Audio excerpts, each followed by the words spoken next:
सिमरला classes के इस YouTube channel पर आपका हार्दिक स्वागत है। आज हम दंड प्रक्रिया संहिता की धारा 108,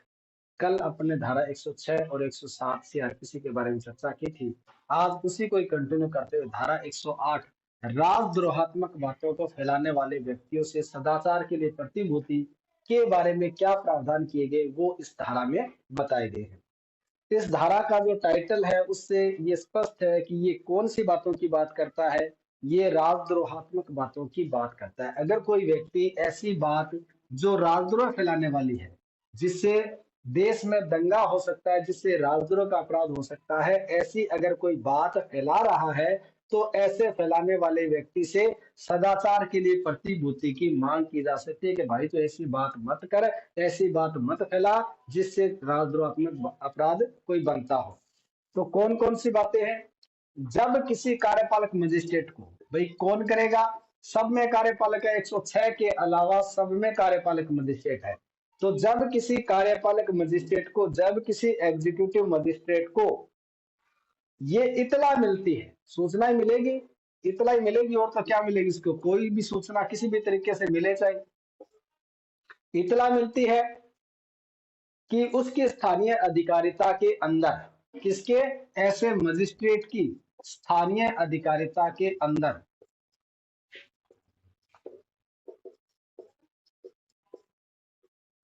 स्थानीय अधिकारिता के अंदर ऐसा कोई व्यक्ति जो ऐसी अधिकारिता के अंदर या बाहर, स्थानीय अधिकारिता के अंदर का कोई ऐसा व्यक्ति जो ऐसी स्थानीय अधिकारिता के अंदर या बाहर, या तो इसके अंदर फैला रहा है या इस अधिकारिता से बाहर कहीं फैला रहा है, लेकिन है इसकी अधिकारिता के अंदर का व्यक्ति। जैसे मान लो आपका ये एरिया है, ये मान लो आपका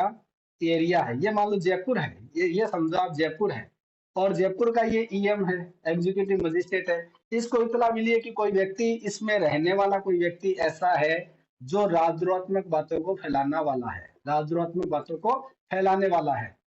तो इसकी अधिकारिता के अंदर है, तब भी ये क्या कर सकता है? प्रतिभूति की मांग कर सकता है सदाचार बनाए रखने के लिए। या इसको ये मालूम है कि ये व्यक्ति है तो इसकी अधिकारिता के अंदर का, लेकिन इस अधिकारिता से बाहर क्या करता है? ऐसी राजद्रोहात्मक बातों को फैलाता है, तो ऐसे व्यक्ति से भी ये क्या कर सकता है? सदाचार बनाए रखने की प्रतिभूति ले सकता है, प्राप्त कर सकता है। अधिकारिता के अंदर या बाहर, यानी या तो ऐसा व्यक्ति इसकी अधिकारिता के अंदर या इसकी अधिकारिता के अंदर का कोई व्यक्ति इसकी अधिकारिता से बाहर जाकर के ऐसी अगर कोई बात फैलाता है तो उससे ऐसा ईएम क्या कर सकता है?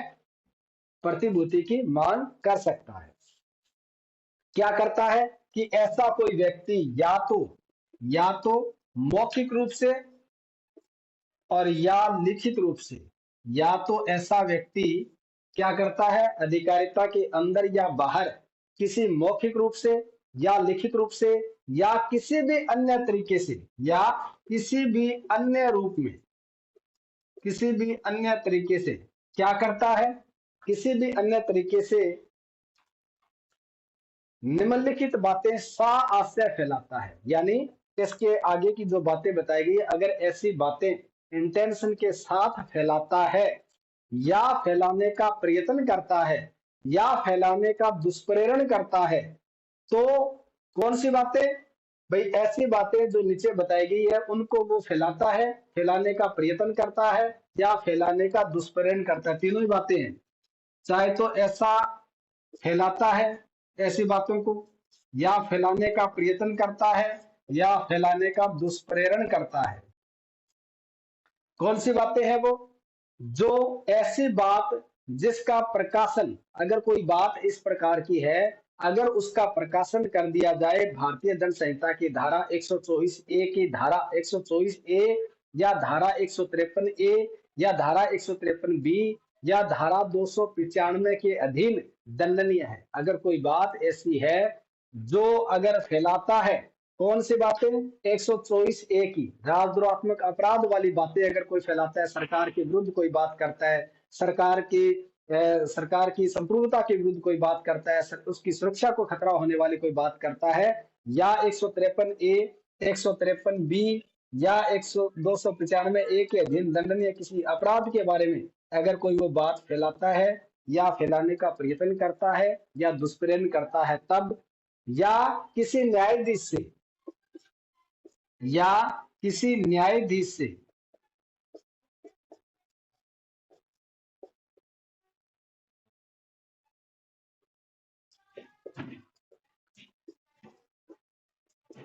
या किसी न्यायाधीश से या किसी न्यायाधीश से जो अपने पदीय कर्तव्यों के निर्वहन में कार्य कर रहा है, कोई जज है और अपना काम कर रहा है, वो अपनी ड्यूटी कर रहा है या कार्य करने का ऐसा तात्पर्य रखता है, संबंध कोई बात जो भारतीय दंड संहिता के अधीन आपराधिक अभित्रास या मानहानि की कोटि में आता है। जज साहब के बारे में कोई अनर्गल बात करता है, उसकी मानहानि करता है या कोई उसे आपराधिक अभित्रास करने वाली अगर कोई बात फैलाता है या फैलाने का प्रयत्न करता है तो वो सारे किसमें आएगा, इस धारा 108 के अंतर्गत आएगा।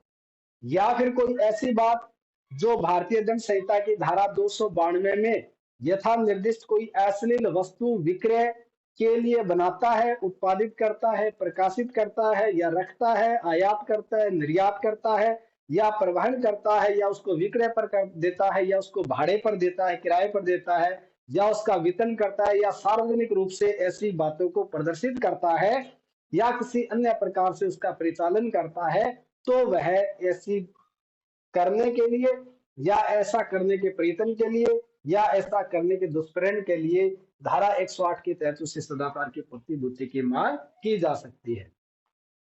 कोई ऐसी अश्लील सामग्री है, मान लो कोई पुस्तक छापता है या उसको अपने पास रखता है, स्टोर करता है या उसको भाड़े पर देता है आगे, या कोई ऐसी सीडी डीवीडी बनाता है जो अश्लील साहित्य की कोई बात है, तो इस प्रकार की चीजों का अगर कोई चाहे आयात करे, निर्यात करे, चाहे उसका प्रबंधन करे, चाहे किसी को दे, किराए पर दे, कैसे करे, या उसका प्रकाशन करे, वितरण करे, कुछ भी करे, तो अगर इस प्रकार की कोई बात करता है या करने का प्रयत्न करता है या दुष्प्रेरण करता है तो उससे ऐसे सदाचार बनाए रखने की प्रतिभूति की मांग की जा सकती है धारा 108 के तहत। ठीक है, अगर इस प्रकार के कोई कार्य करता है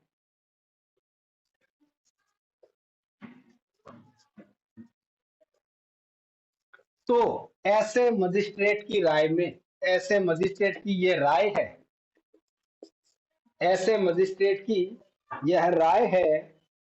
कि कार्रवाई करने के लिए पर्याप्त आधार है। उसको लगता है कि भाई ये सारे मामले इस प्रकार से कर रहा है और कार्रवाई करने के लिए पर्याप्त आधार है। इसकी ये राय है कि ऐसे व्यक्ति के विरुद्ध कार्यवाही करने के लिए पर्याप्त आधार है। कैसे आधार है? पर्याप्त आधार है, भी कार्रवाई की जा सकती है, इतने इसके खिलाफ सबूत है, पर्याप्त आधार है,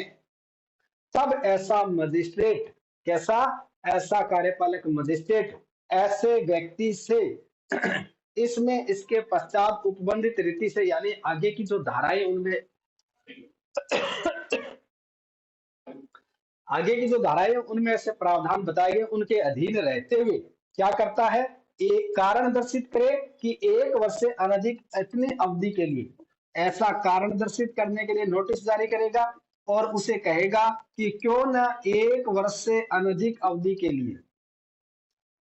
1 वर्ष से अनधिक अवधि के लिए जितने मजिस्ट्रेट ठीक समझे उसे सदाचार के लिए प्रतिभूओं सहित या रहित बंद पत्र निष्पादित करने के लिए आदेश क्यों ना दिया जाए, ऐसा इसको क्या करेगा, नोटिस जारी करेगा। ठीक है, और प्रेस और पुस्तक रजिस्ट्रीकरण अधिनियम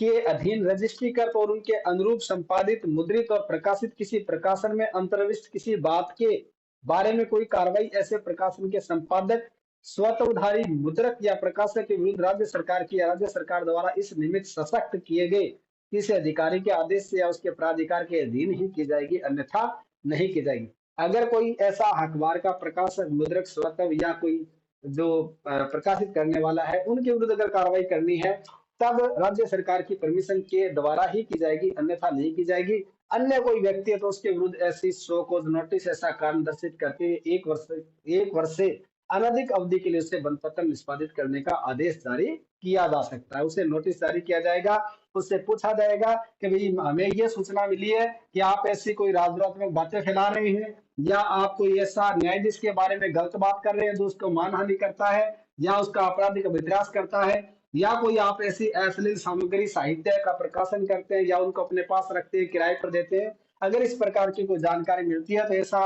कार्यपालक मजिस्ट्रेट की राय में ऐसे व्यक्ति के विरुद्ध कार्रवाई करने के पर्याप्त आधार है तो वह कारण दर्शित करते हुए नोटिस जारी करेगा कि क्यों न वो 1 वर्ष से अनधिक अवधि के लिए बंद पत्र निष्पादित करे।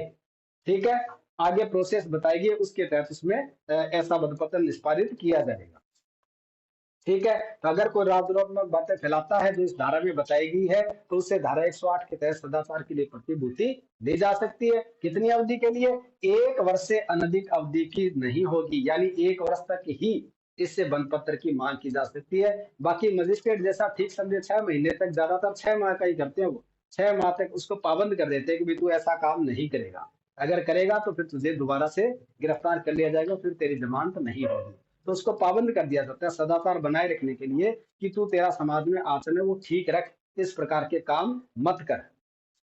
ठीक है, धारा 109 क्या कहती है? धारा 109, 108 में कोई डाउट है तो बोलो आप। 109 क्या कहती है? धारा 109 कहती है कि संदिग्ध व्यक्तियों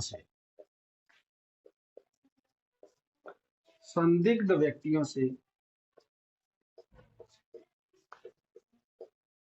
सदाचार के लिए प्रतिभूति,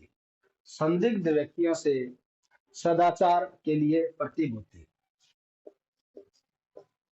कौन से व्यक्ति? ऐसे व्यक्ति जो संदिग्ध प्रकृति के हैं, जो सस्पिशियस नेचर के हैं, जो संदिग्ध, जिनको देखने से संदेह होता है। कई बार देखते हो ना, आपको ये ऐसा व्यक्ति है, आपको ऐसे लगता है यार ये कोई अपराधी हो सकता है या कोई अपराध करने वाला है, या आपको देख करके कोई व्यक्ति छुप रहा है, या पुलिस की गाड़ी आपको गश्त करती है, अचानक से कोई व्यक्ति रास्ते पर चल रहा था, जैसे ही पुलिस का सायरन सुनता है तुरंत वो भाग करके अंदर की तरफ चला जाता है, तो छुपने का प्रयास करता है। अगर इस प्रकार का कोई डाउटफुल पर्सन पाया जाता है तो उसे सदाचार के लिए प्रतिभूति की मांग की जा सकती है। जो कैसा है? संदिग्ध व्यक्ति है, जिससे यह संदेह होता है कि यह व्यक्ति कोई ना कोई अपराध कर सकता है। धारा 109, संदिग्ध व्यक्तियों से सदाचार के लिए प्रतिभूति की मांग करना। जब किसी कार्यपालक मजिस्ट्रेट को ये इत्तला मिलती है, इंफॉर्मेशन मिलती है, कोई सूचना मिलती है कि उसकी स्थानीय अधिकारिता के भीतर, क्या उसकी स्थानीय अधिकारिता के अंदर अपनी उपस्थिति छिपाने के लिए कोई व्यक्ति पूर्वाधानियां बरतता है। क्या बरतता है? अपनी उपस्थिति छिपाने के लिए।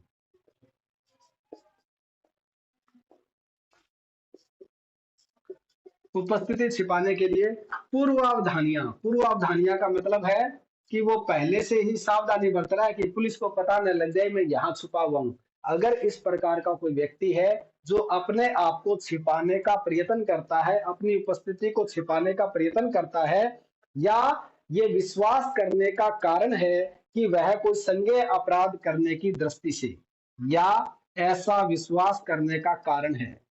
कि संज्ञेय अपराध करने की दृष्टि से कोई ऐसा अपराध करने वाला है जो संज्ञेय अपराध है, संज्ञेय अपराध करने की दृष्टि से ऐसा कर रहा है। जब मजिस्ट्रेट को कोई इंफॉर्मेशन मिलती है कि भाई उसकी अधिकारिता के अंदर कोई ऐसा व्यक्ति है जो अपने आप को छिपाने का प्रयत्न कर रहा है, या उसको ऐसा विश्वास है कि ऐसा व्यक्ति कोई ना कोई संज्ञेय अपराध कारित कर सकता है, इस प्रकार का डाउटफुल व्यक्ति है जो संज्ञेय अपराध करने की दृष्टि से ऐसा कर रहा है, यानी वो छिप इसलिए रहा है कि वो कोई संज्ञेय अपराध करेगा। मान लो इधर उधर छुप छुपा के 2-4 दिन बाद में कोई गंभीर अपराध कारित करने वाला है। अगर इस प्रकार का कोई व्यक्ति पाया जाता है तो मजिस्ट्रेट ऐसे व्यक्ति से इसमें इसके पश्चात उपबंधित रीति से अपेक्षा कर सकता है कि वह कारण दर्शित करे कि 1 वर्ष से अनधिक इतनी अवधि के लिए, कितने? 1 वर्ष से अनधिक अवधि के लिए, जितना मजिस्ट्रेट ठीक समझे, 1 वर्ष से अनधिक इतनी अवधि के लिए जितना वह मजिस्ट्रेट ठीक समझे, उसे अपने सदाचार के लिए प्रतिभूतियों सहित या रहित बंद पत्र निष्पादित करने के लिए आदेश क्यों न दिया जाए। ठीक है, जब ऐसा पता लगेगा मजिस्ट्रेट को तो मजिस्ट्रेट उसे क्या करेगा? शो कॉज नोटिस जारी करेगा, कारण दर्शित करने के लिए कहेगा कि क्यों आपके विरुद्ध 1 वर्ष से अनधिक अवधि के लिए प्रतिभूतियों सहित या रहित बंद पत्र निष्पादित करने का आदेश दिया जाए। अगर वो आकर के अपना संतुष्टि कर देता है कि मैं ऐसा छिपने का प्रयास नहीं कर रहा था, मैं बिल्कुल ऐसे था, मैं वैसे ही डर गया था, और ऐसे कोई अगर रीजन दे देता है, तब मजिस्ट्रेट संतुष्ट होता है, तब तो उसको रिहा कर देगा। अदरवाइज उससे ये कहेगा कि 6 माह तक या 12 माह तक, जितना भी न्यायालय ठीक समझे, उसको ये कहेगा कि आप अपना सदाचार बनाए रखने के लिए प्रतिभूति सहित या रहित बंद पत्र निष्पादित करें। ठीक है, तो जहां कोर्ट को, जहां इस कार्यपालक मजिस्ट्रेट को सूचना मिलती है कि आपके क्षेत्राधिकार में ऐसा व्यक्ति है जो छिपने का प्रयास करता है, या वो अपने आप को इसलिए छिपा रहा है ताकि कोई वो संज्ञेय अपराध कर सके, तो उससे ऐसा कारण दर्शित करते हुए 1 वर्ष से अनधिक अवधि के लिए प्रतिभूत सहित या रहित बंद पत्र निष्पादित करने का आदेश दिया जा सकता है। ठीक है, रात को पुलिस की गाड़ी को देख करके भाग गया, पुलिस ने पीछा किया, पकड़ लिया, अगले दिन मजिस्ट्रेट के सामने पेश कर दिया, ईएम के सामने, कि ये रात को पुलिस की गाड़ी देखकर भाग गया था। कोर्ट उसे बाउंड कर देगी कि भाई देख, तू ऐसे छिप छिपाने वाली बात मत कर, और तू तेरा सदाचार बनाए रख, नहीं तो तेरे को जेल भेज देंगे। अगर वो प्रतिभूत सहित रहित बंद पत्र निष्पादित कर देता है तो उसको छोड़ दिया जाता है, अन्यथा उसे जेल भेज दिया जाता है। धारा 110, कोई दिक्कत है क्या यहां तक, बोलो। सेक्शन 110, सेक्शन 110 ये कहती है कि आभ्यसिक अपराधियों से, कौन से अपराधियों से, आभ्यासिक अपराधियों से। कौन होते हैं आभ्यासिक अपराधी, आभ्यासिक अपराधियों से सदाचार के लिए प्रतिभूति,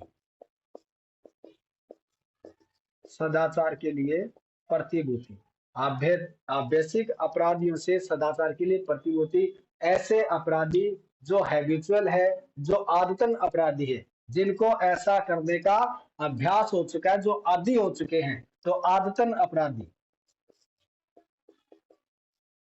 ऐसे अपराधी जो अपराध करने के आदी हो चुके हैं, आदतन अपराधियों को,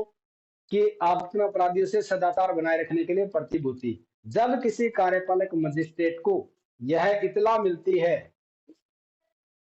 कि उसकी स्थानीय अधिकारिता के भीतर, उसकी स्थानीय अधिकारिता के भीतर,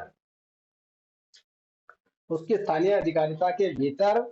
ऐसा कोई व्यक्ति है, ऐसा कोई व्यक्ति है जो क्या करता है, जो अभ्यासतल लुटेरा, गृह भेदक, चोर या कूट रचयिता है, जो कैसा है, जो आदतन लुटेरा है, जो लूटता है, या आदतन गृह भेदक है, जो घरों में प्रवेश करके चोरियां करता है, या जो चोर है, या आदतन इस प्रकार का है वो जो कूट रचित डॉक्यूमेंट तैयार करके कूट रचना करता है, या ऐसा व्यक्ति है जिसको ऐसा आदत हो गई है, जो इतने अपराध कर चुका है बार बार, जो चुराई हुई संपत्ति को अपने पास रखता है, चुराई हुई संपत्ति को जानते हुए अपने पास रखता है, या उनको प्राप्त करता है, ऐसा अगर कोई व्यक्ति है, या ऐसा व्यक्ति है जो चोरों की सुरक्षा करता है, चोरों को संरक्षण देता है, या चोरों को संश्रय देता है, चोरों को अपने घर में आश्रय देता है, या चुराई हुई संपत्ति को छिपाने या उसका डिस्पोज करने में सहायता देता है, या व्याकरण, अपहरण या उद्यापन, छल या रिश्ते का अपराध, या भारतीय दंड संहिता के अध्याय 12 के अधीन धारा 489A, 489B, 489C, 489D के अधीन दंडनीय कोई अपराध करता है, यानी कूट कर्त करेंसी का कोई अपराध करता है, या करने का दुष्प्रेरण करता है, या प्रयत्न करता है, या कोई ऐसा अपराधी है जो अभ्यस्त ऐसा अपराध करता है या करने का प्रयत्न करता है या करने का दुष्प्रेरण करता है जिसे परिशांति भंग होना समाहित है, या कोई ऐसा अपराधी जो अभ्यस्त है ऐसा अपराध करता है या करने का प्रयत्न करता है या करने का दुष्प्रेरण करता है, जो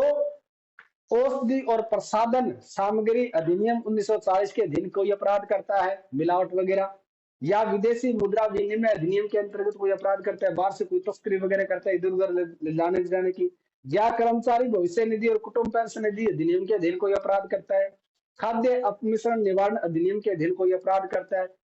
खाद्य पदार्थों में मिलावट वगैरह करता है, उसका हैबिचुअल ऑफेंडर है, या कोई आवश्यक वस्तु अधिनियम 1955 के अंतर्गत कोई अपराध करते हैं, ऐसी चीजें जिसको जो जमाखोरी करते हैं ना, जो कालाबाजारी करते हैं, प्याज को एक जगह इकट्ठा कर दिया, फिर प्याज खत्म हो जाएगा मार्केट में, फिर बहुत से दामों में बेचेंगे, तो ऐसे लोग अगर आदतन अपराधी है तो इनसे ऐसी मांग की जाती है, या अस्पृश्यता अधिनियम 1955 छुआछूत अगर कोई करता है ऐसे अपराधों के बारे में, या सीमा शुल्क अधिनियम 1962 के अपराधों के बारे में, या विदेशियों विदेशियों विषय कोई अधिनियम है 1946 का, तो उसके अधीन कोई अपराध करता है, या जमाखोरी, मुनाफाखोरी, या खाद्य औषधि के अपमिश्रण या भ्रष्टाचार के निवारण के लिए उपबंध करने वाली किसी अन्य विधि के अधीन कोई दंडनीय अपराध करता है, या ऐसा दुस्साहसिक और भयंकर है कि उसका प्रतिभूति के बिना स्वच्छंद रहना समाज के लिए परिसंकट में है, कि ऐसा व्यक्ति से अगर प्रतिभूति की मांग नहीं की जाएगी तो ये समाज में समाज के लिए खतरा बन चुका है। तो ऐसे व्यक्ति से क्या की जाती है, फिर सदाचार बनाए रखने के लिए प्रतिभूति की मांग की जाती है। तो ऐसा मजिस्ट्रेट ऐसे व्यक्ति से आगे बताए गए प्रावधानों के अधीन रहते हुए कारण दर्शित करने के लिए कि 3 वर्ष से अनधिक अवधि के लिए, कितनी अवधि के लिए, 3 वर्ष से अनधिक अवधि के लिए, सब में 3 वर्ष नहीं है, सिर्फ 106 में 3 वर्ष है और 110 में 3 वर्ष है, बाकी 107, 108, 109 1 वर्ष से अनधिक अवधि की बात की गई है। तो यहाँ 3 वर्ष से अनधिक अवधि के लिए जितना मजिस्ट्रेट ठीक समझे क्या करेगा, उसे अपने सदाचार के लिए प्रतिभूओं सहित या रहित बंद पत्र निष्पादित करने का आदेश क्यों न दिया जाए, ऐसा कर सकता है। ठीक है, तो अगर कोई हैबिचुअल ऑफेंडर है, आदतन अपराधी है, जो इन बताए गए अपराधों में से किसी प्रकार का कोई अपराध करता है, प्रयत्न करता है या दुष्कर्म करता है, तो ऐसा व्यक्ति अगर समाज में खुला घूमेगा, स्वच्छंद फिरेगा, तो समाज के लिए वो खतरा बन जाता है। तो ऐसे व्यक्ति से क्या की जाती है, प्रतिभूति की मांग की जाती है कि तू तेरा समाज में आचरण ठीक बनाए रखेगा, कोई ऐसे काम नहीं करेगा जो इस धारा में बताए गए हैं। फिर 3 वर्ष से अनधिक अवधि के लिए ऐसी प्रतिभूति की मांग उससे की जा सकती है। बाकी न्यायालय जितना ठीक समझे उतना कर सकता है, 1 वर्ष 2 वर्ष जो भी वो करना चाहे कर सकता है। ठीक है, तो ये थी धारा 107, 108, 109 और 110। अब ये प्रतिभूति किस प्रकार से ली जाएगी, कैसे कारणदर्शित किया जाएगा, ये सारी बातें आगे प्रोसेस बताई गई है 111 से लेके 124 तक। तो 111 ये कहती है कि आदेश का दिया जाना, जो आदेश दिया जाएगा वो धारा 111 के तहत दिया जाता है। 107, 108, 109, 110 के अधीन कोई व्यक्ति अगर ऐसा कार्य करता है और आवश्यक समझता है तो मजिस्ट्रेट ऐसी अपेक्षा करते हुए ऐसा आदेश जारी करेगा कि क्यों न ऐसा आदेश दिया जाए, प्रतिभू सहित या रहित, कितने प्रतिभू होंगे, किस प्रकार के होंगे, कौन से वर्ग के होंगे, ये सारी बातें ऐसे आदेश में लिख दी जाएगी। धारा 112 में न्यायालय में उपस्थित व्यक्ति के बारे में प्रक्रिया, ऐसा व्यक्ति जब न्यायालय में उपस्थित होता है तो उसके बारे में क्या प्रक्रिया की जाएगी, वो धारा 112 में बताई गई है। यदि वो व्यक्ति जिसके बारे में ऐसा कोई आदेश जारी किया गया धारा 111 के तहत न्यायालय में उपस्थित है, तो वह उसे पढ़कर सुनाया जाएगा, उसे समझाया जाएगा, और वह चाहे तो उसका सार भी उसे समझाया जाएगा। भी जिस व्यक्ति के विरुद्ध ऐसा आदेश दिया गया है धारा 111 के तहत प्रतिभूति का, तो वो व्यक्ति अगर कोर्ट में हाजिर है तो उसको पढ़कर सुनाएंगे, भी देख तूने ऐसे ऐसे किया है और तू अब प्रतिभूति देता है तो ठीक है, नहीं तो तुझे जेल भेज दिया जाएगा। तो ऐसा आदेश उसे पढ़कर सुनाया जाएगा। अगर वो रिक्वेस्ट करता है तो उसका सार भी उसे समझाया जाएगा। धारा 113, अगर ऐसा व्यक्ति के बारे में समन या वारंट जो उपस्थित नहीं है, ऐसा व्यक्ति जिसके बारे में ऐसा आदेश जारी किया गया है और वो न्यायालय में हाजिर नहीं है, तो उसको लाने के लिए समन या वारंट जैसा मजिस्ट्रेट ठीक समझे जारी करेगा धारा 113 के तहत।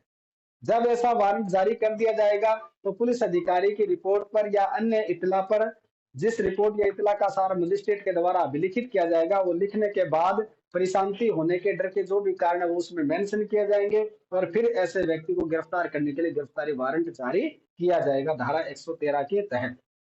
ऐसा सम्मन या वारंट जारी किया जाएगा तो उसके साथ उस आदेश की प्रति होगी जो धारा 111 के तहत जारी किया जाता है।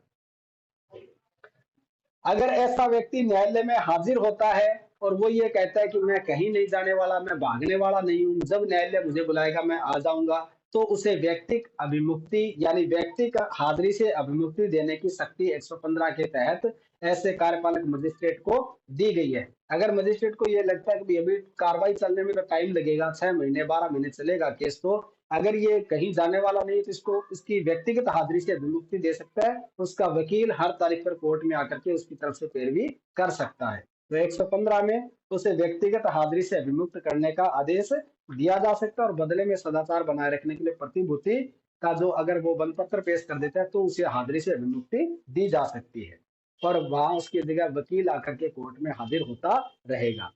धारा 116 में इतला की सच्चाई के बारे में जांच, अगर वो अपराध स्वीकार कर लेता तब तो उसे बाउंड कर ही देंगे, अन्यथा वो कहता है कि मैं तो ट्रायल करूंगा, मामले को चलाऊंगा, तो फिर धारा 116 के तहत क्या किया जाता है, ऐसी जो इतला मिलती है उस इतला की जांच की जाती है कि वो इतला सही थी या गलत थी। तो ऐसी इतला की जांच करने का काम धारा 116 के तहत किया जाता है। तभी तो 107 और 116 बनती है। 107 में तो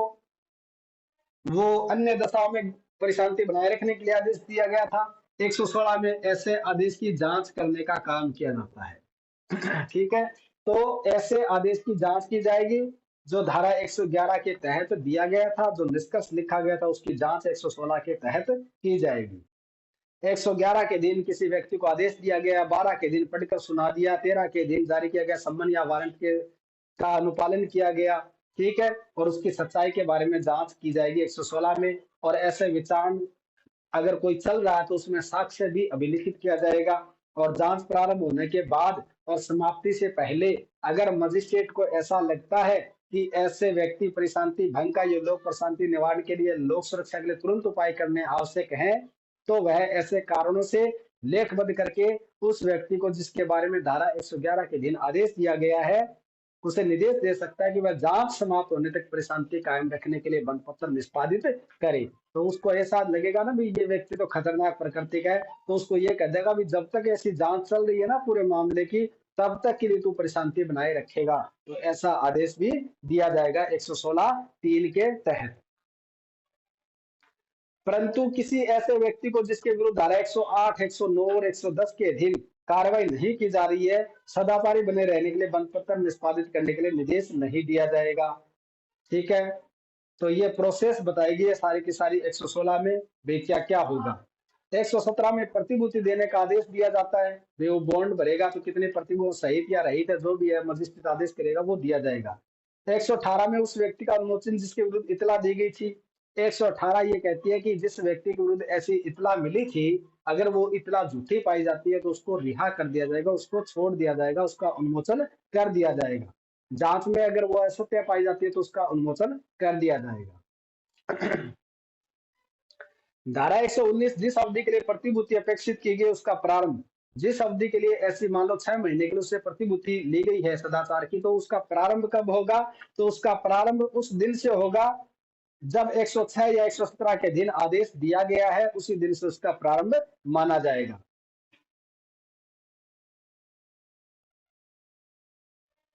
अन्य दशाओं में ऐसी अवधि ऐसे आदेश की तारीख से प्रारंभ होगी जब तक कि मजिस्ट्रेट पर्याप्त कारण से कोई बाद की तारीख नियत ना करे। 120 में बंद पत्र की अंतर्वस्तु होंगी, यानी परिशांति कायम रखने या सदाचारी के लिए आबद्ध करने की जो भी दशाएं वो सारी इसमें होगी। अपराध किया गया उसका वर्णन उसमें होगा, दुष्प्रेरण या परितन जो भी किया उसका बंद पत्र का भंग माना जाएगा अगर वो ऐसा करता है तो बंद पत्र की अंतर्वस्तु होगी धारा 120 में। 121 में प्रतिभूओं को अस्वीकार करने की शक्ति, जो भी प्रतिभू का आदेश दिया गया था और वो प्रतिभू लाता है और कोर्ट को ये लगता है कि ये प्रतिभू ठीक नहीं है, तो वो ऐसा मजिस्ट्रेट ऐसे प्रतिभूओं को अस्वीकार भी कर सकता है, किसी नए प्रतिभू की मांग भी कर सकता है। अगर किसी को आदेश दिया गया था कि भी आप प्रतिभू सहित या रहित बंद पत्र निष्पादित करें और वो ऐसा बंद पत्र निष्पादित करने में व्यतिक्रम करता है, डिफॉल्ट करता है, फॉल्ट करता है, तो फिर उसे क्या करेगा, उसे जेल भेज दिया जाएगा उतनी अवधि के लिए जितना मजिस्ट्रेट ठीक समझे। फिर जेल में अगर वो जाता है और वहां से वो अगर प्रतिभू पेश कर देता है तो उसको वापस रिहा कर दिया जाएगा। धारा 123 में प्रतिभूति देने में असफलता के कारण कार्वासित व्यक्तियों को छोड़ने की शक्ति, अगर कोई व्यक्ति ऐसा जो प्रतिभूति देने में असफल है वो दे ही नहीं सकता, तो मजिस्ट्रेट को लगता है कि इसको छोड़ा जाए तो वो उसको छोड़ भी सकता है, छोड़ने की शक्ति भी उसे दी गई है। और कब, जब जिला मजिस्ट्रेट या किसी अन्य मामले मुख्य न्यायिक मजिस्ट्रेट की राय हो तब। ऐसे सामान्यतः ऐसा नहीं करेगी, जिला मजिस्ट्रेट या मुख्य न्यायिक मजिस्ट्रेट की राय है तभी ऐसे व्यक्तियों को ऐसी प्रतिभूति देने की असफलता के कारण छोड़ा जा सकता है।